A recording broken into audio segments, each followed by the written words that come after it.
네, 안녕하세요. 만나서 반갑습니다. AP투자연구소의 김용재 소장입니다. 자, 오늘 함께 살펴볼 종목은 신풍제약 되겠습니다. 종목번호 091-170에 해당하는 종목이 되겠고, 금일 현재 시간이 2020년 5월 4일 월요일 10시 38분을 막 지나가고 있는 시간입니다.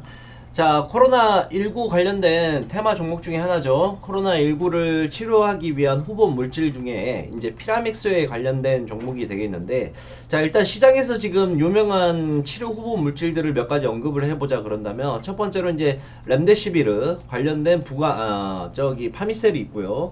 그 다음에 이제 피라맥스 관련된 신풍제약, 그 다음에 레보비르 관련된 부강약품, 이렇게 총 세 가지 종목이 있습니다. 자, 연휴 동안 미국에서 이제 렘데시비르 관련해 가지고 FDA 긴급 승인이 났어요. 즉 코로나19 환자들에게 렘데시비르 관련된 약물을 투입해도 좋다라고 이제 공식적으로 인정을 해준 거죠. 이제 거기에 따라서 렘데시비르 관련된 파미셀이 오늘 장중에 지금 상한가 거의 한 28%, 29%에서 움직이고 있는 모습이고, 그에 따라서 관련된 이제 후보 물질들, 뭐 직접적인 관련은 없지만 얘들은 뭐 렘데시비르고 신풍제약은 뭐 피라믹스고 이거는 뭐 레보비르니까 직접적인 관련은 없지만, 어찌됐건 렘데시비르가 지금 그러한 효과가 나오니까 나머지 이제 후보 물질에 대한 기대감도 높아지면서 오늘 장중에 13% 지금 상승이 지금 신풍제약은 나오고 있는 모습입니다. 그래서 이제 2만원까지도 오늘 장중에 좀 넘어가는 모습이 보였는데, 지금은 조금 매도 물량 맞아서 13% 정도에서 움직이고 있는데, 이 구간이 맞죠. 왜냐하면 이게 관련이 아예 없는 것도 아니고, 그렇다고 렘데시비르가 파미셀은 렘데시비르지만 신풍제약은 기본적으로 피라맥스 관련주이기 때문에, 그래서 한 이 정도 수치로 움직이는 게 저는 현재 맞다고 생각을 합니다. 자, 결국엔 이 코로나19 관련된 후보 물질들은 뭐 이러한 차트 분석이나 거래량이나 호가창의 의미가 크게 없어요. 결국에는 뉴스 한 방, 이거 한 방이면 차트의 흐름을 완전히 무시하고 실질적으로 바로 급등이 파미셀처럼 나올 수가 있는 구간이죠. 자, 그런데 어찌 됐건 지금 우리가 이 뉴스라는 것 자체가, 물론 피라맥스에 관련된 뉴스도 또 나올 수 있겠죠. 근데 이 뉴스가 언제 어느 순간 어떻게 나올 줄 우리는 모르기 때문에 기본적인 객관적인 자료로 차트를 보고 매매를 하는 거죠. 자, 코로나19 관련된 후보 물질 테마주들은 기본적으로 이런 흐름입니다. 상승이 나올 때는 이런 식으로 뉴스 한 방에 계속 나오다가 뉴스가 끝나고 나면 슬슬 매도 물량이 차익 실현 물량이 나오면서 주가가 또 빠져요.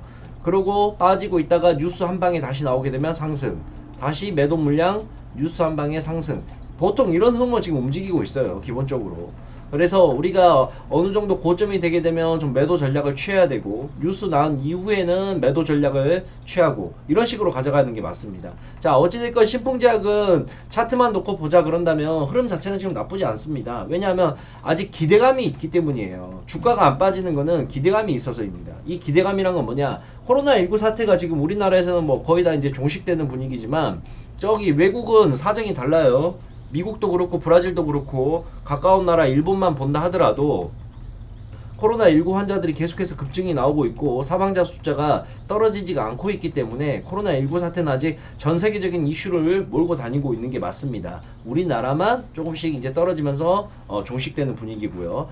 자, 그래서 시장에 대한 이제 코로나19 치료제에 대한 기대감이 여전히 남아있는 상태이기 때문에 주가가 이런 구간에서 안 빠지고 한 번 더 상승이 지금 나오고 있는 구간이라는 거죠. 자, 결국은 신풍제약은 선택의 문제입니다. 어떤 선택의 문제냐, 나는 피라맥스에 대한 효과를 믿고 있다. 이걸 믿으시는 분들은 흔들리든 말든 그냥 버티시면 되는 구간이에요. 그럼 다시 정고점까지 갈 수 있고 충분히 정고점을 뚫어낼 수 있는 여력이 남아있죠. 근데 나는 이것만 기다리기에는 너무 힘들다, 피라믹스에 대한 효능 자체도 잘 모르겠고 이거에 대한 불안감이 있기 때문에 차트만 보고 매매를 하겠다 라고 하시는 분들께서는 이 구간을 잡고 매매를 해주시면 되는 겁니다. 15,800원 구간, 좀 길게는 15,000원 구간까지도 한번 생각을 해보시는 것도 좋아요. 왜? 이런 패턴이 나올 수가 있기 때문에.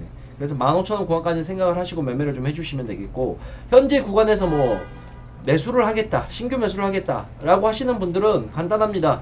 15,000원 손절가 잡고 매매를 하든지, 아니면은 피라맥스에 대한 효능을 믿고 그냥 베팅을 하고 가져가시든지 결국엔 그거예요. 그래서 이 코로나19 관련된 테마의 모든 종목들은 마찬가지입니다. 피라맥스든 remdesivir이든 레보비르든 결국에는 이거에 대한 약효에 대한 효과를 믿고 이거에 대한 후속 기사를 믿는 분들은 계속해서 홀딩을 해주시면 되는 거고, 그게 아니시면 본인만의 손절가를 잡으신 다음에 진행을 해주시는 거게 되겠죠. 근데 제 개인적인 생각으로는 코로나19 관련된 후보 물질들은 좀 계속해서 좀 보유를 하는 게 맞지 않나라고 생각을 해요. 왜냐? 아직 코로나19가 종식이 되지 않았고 후속 뉴스 기사나 이슈가 충분히 살아있기 때문에.